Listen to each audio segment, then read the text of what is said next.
love, but I found strength in the unexpected when he walked out that night. I thought it was just another fight.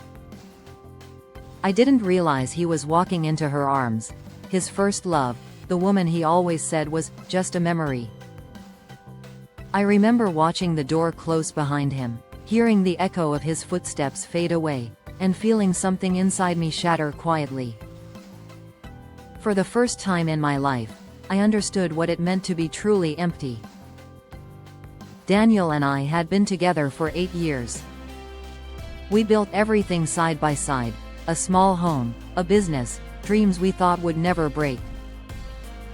But love, I learned, doesn't always end with shouting or tears.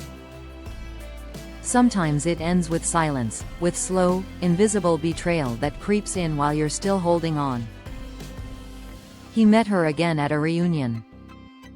Her name was Claire, the one that got away.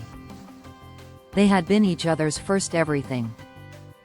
He once told me that she was his. What if? I thought time had buried that part of his heart. I was wrong. After that reunion, he changed. He became distant, distracted. His laughter felt forced, his hugs shorter. He smelled different, like a new cologne and guilt mixed together. I didn't want to believe it. I told myself he was stressed, that maybe life had worn him down. But then came the messages, the ones I wasn't supposed to see.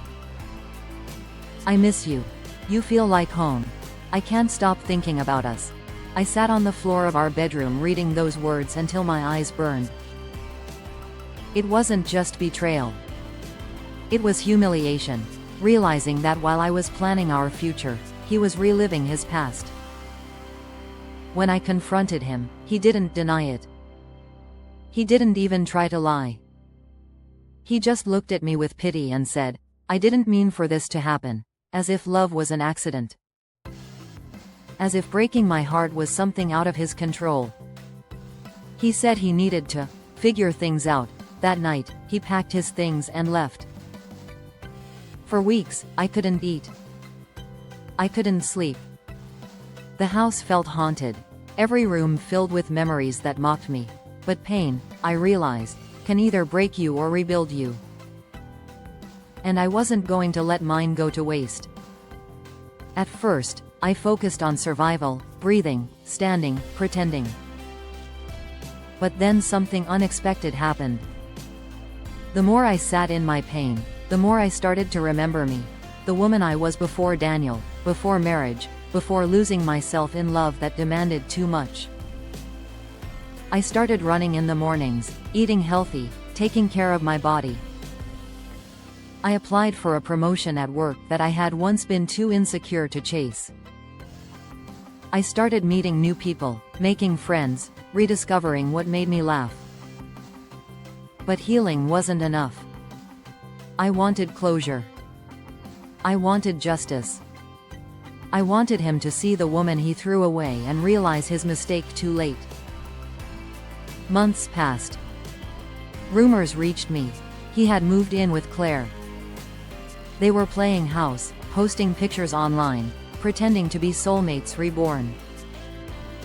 But behind those smiles, I knew something wasn't right. Their relationship was built on nostalgia, not reality. And nostalgia is fragile. It breaks the moment you realize the past wasn't as perfect as you remember. When our old business celebrated its 5th anniversary, I was invited as a guest. Daniel and I had started it together, but I had sold my shares when I left. It felt symbolic, like closing a chapter. I almost didn't go. But something inside me said, "No, go. Walk in there and remind him what he lost." I arrived wearing confidence like armor, a simple black dress, new heels, and a calm smile. People stared, whispered, complimented me, and then I saw him. Daniel. His face froze. For a moment, he looked at me like he had seen a ghost, or maybe the woman he wished he still had. Claire was beside him, holding his arm, but her smile faltered. I could feel the tension between them, the cracks they were trying to hide. The host asked me to say a few words about the company's journey. I stood up, smiled, and thanked everyone for believing in a dream that once started in my living room. And then, softly, I said, sometimes we build things with people who were never meant to stay.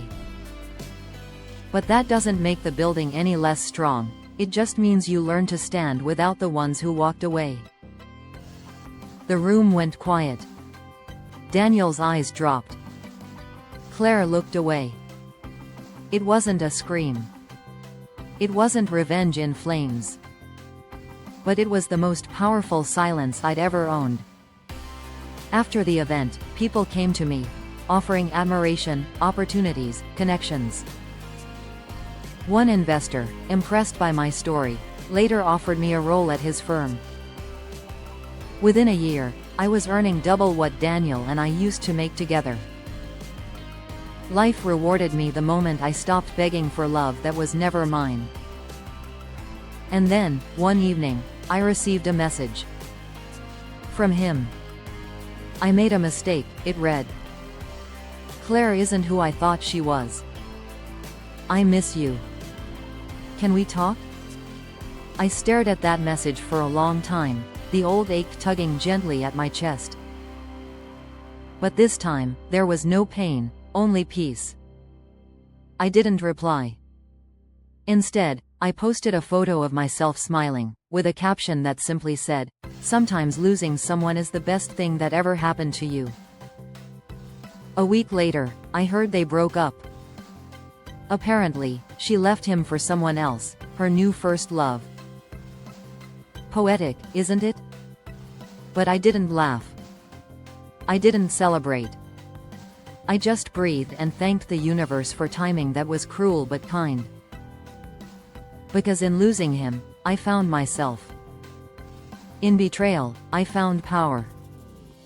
He left me for his first love, but I found strength in the unexpected, in rebuilding, in forgiving, and in finally realizing that revenge isn't about hurting them back. It's about becoming someone they can never touch again. And that, I think, is the sweetest revenge of all.